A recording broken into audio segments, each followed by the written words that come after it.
Gibson here. Today we're going to be performing the Indwelling catheterization checkoff video. I'm going to start with my safety practices. So I'm going to check my order and check the patient's allergies. I'm going to assemble the necessary supplies and assess the patient. I'm going to wash my hands and don gloves. I'm going to identify myself and identify the patient using two identifiers. I'm going to provide for privacy, and then I'm going to explain, educate, and evaluate. So first, if the patient needed pericare, I would assemble the supplies and do that before starting the catheterization. And then I'm going to position the patient. If it was a female, she would need to be in dorsal recumbent with her feet flat and her legs separated. And if it was a male, he would need to be in supine with his legs flat and slightly separated. So we're going to go ahead and open up our sterile field. I have an extra pair of sterile gloving just in case I need it. But we're going to maintain our 1-inch border.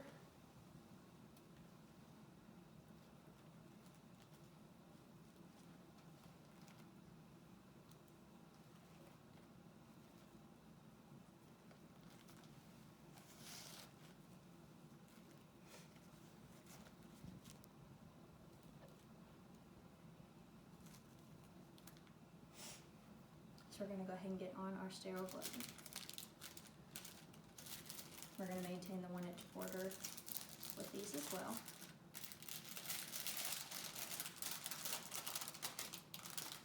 I'm going to start with my dominant hand. So I'm going to pinch on the inside of this cuff.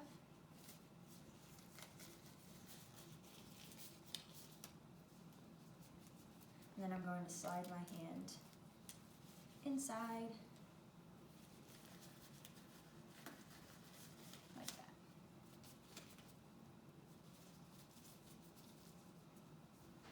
So now we are going to drape the patient.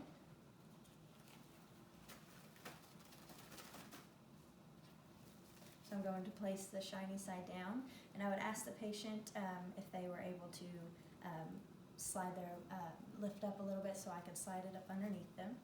So we're just going to slide it up underneath. And then I also have this drape just to provide for a little bit more privacy if the patient wants. And we can take it and just lay it over the top like that. So I'm going to get my supplies ready. I've got my alcohol swabs that I would just going to open up and set them right here.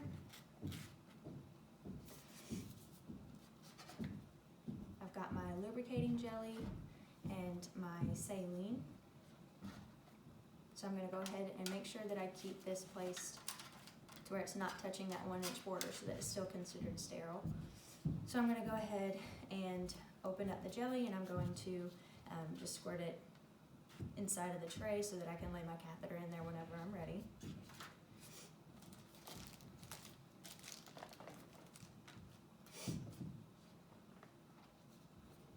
So I'm going to go ahead and attach my saline.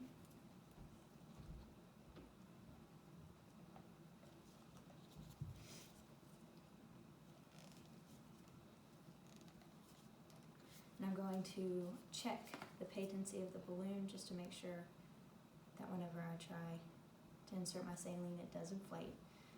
So now we're going to go ahead and lay the catheter into the jelly so that it can be sitting there lubricating while we go ahead and clean our patient. So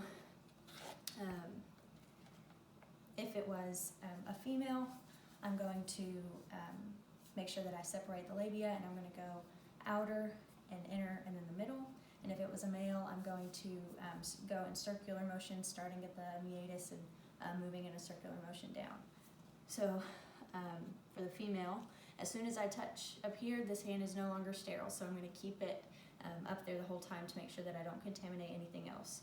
But if it was a female, I'm going to separate the labia, keeping my fingers at a V. And I'm going to use a new swab for each wipe, so I'm going to go outer, discard,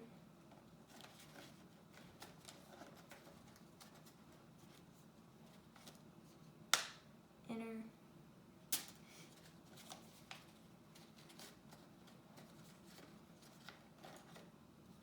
and middle.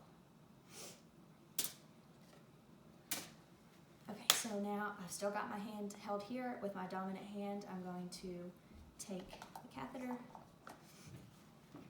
and I'm going to ask the patient to bear down, and then I'm going to begin inserting. If it's a female, I'm going to insert it 2 to 3 inches. If it's a male, 7 to 9. If it was a male, I would be holding the penis up at a 90-degree angle.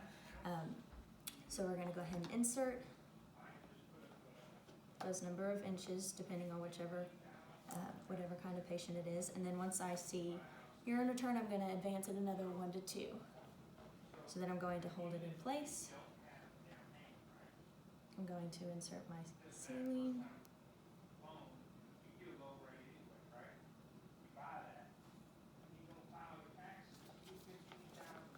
And then disconnect. So then I'm going to make sure that when I tug on it a little bit that the balloon is in place, and then I'm going to advance it just a little bit more. And then for the bag, I'm going to make sure that I take tape and secure the tubing to the patient's leg, and then I'm going to make sure that I hook this to the clips that are on the bed, making sure that it is below the patient, not above the patient like this, to prevent urine backflow from happening. And then I'm going to report to the charge nurse. Thank you.